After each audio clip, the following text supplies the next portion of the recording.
नमस्कार मंडळी, मी मयुरी स्वागत करते आपल्या आजच्या एका नवीन व्हिडिओमध्ये। आणि आज आपण बनवणार आहोत ही कोकणी पद्धतीची कालवा मच्छी।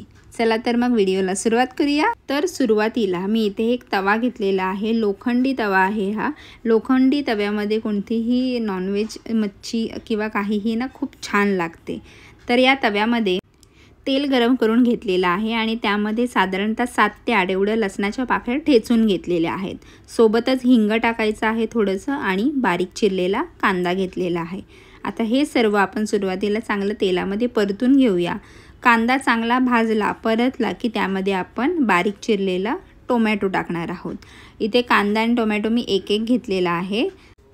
टोमॅटो टाकल्यावर यामध्ये 1 चमच मी मीठ टाकलेला आहे, कारण मग त्या मिठाने पाणी सुटेल आणि आपला टोमॅटो चांगला शिजला जाईल।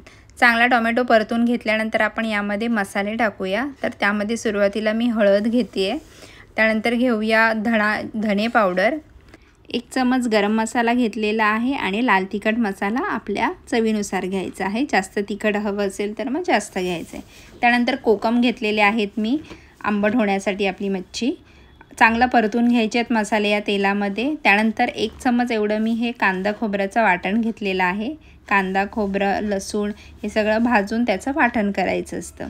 तर ते 1 चमच घेतलेलं आहे। चांगलं हे परतून घेऊया या मसाल्यांमध्ये। आणि त्यानंतर ही कालवा मच्छी जी असते ती घेतलेली आहे, हिला स्वच्छ साफ करून घेतलेली आहे, बघू शकता। आणि यानंतर आपण हे यामध्ये ॲड करून घेऊया। चांगलं परतवून घ्यायचं आहे। मीठ आपण सुरुवातीला टोमॅटोमध्ये टाकलं होतं, त्यामुळे आत्ता थोडं टाकते। चांगलं परतून घेऊया। आता हे शिजण्यासाठी ना यामध्ये पाणी घालायची अजिबात गरज नाही आहे, कारण या मच्छीलाच स्वतःचंच पाणी जे भरपूर असतं ना तेच सुटलं जातं वाफेवर। तर हे अशा प्रकारेच मी सुकं या तव्यामध्ये परतून घेतलं आहे। आणि आता शिजण्यासाठी आपण यावर झाकण ठेवूया।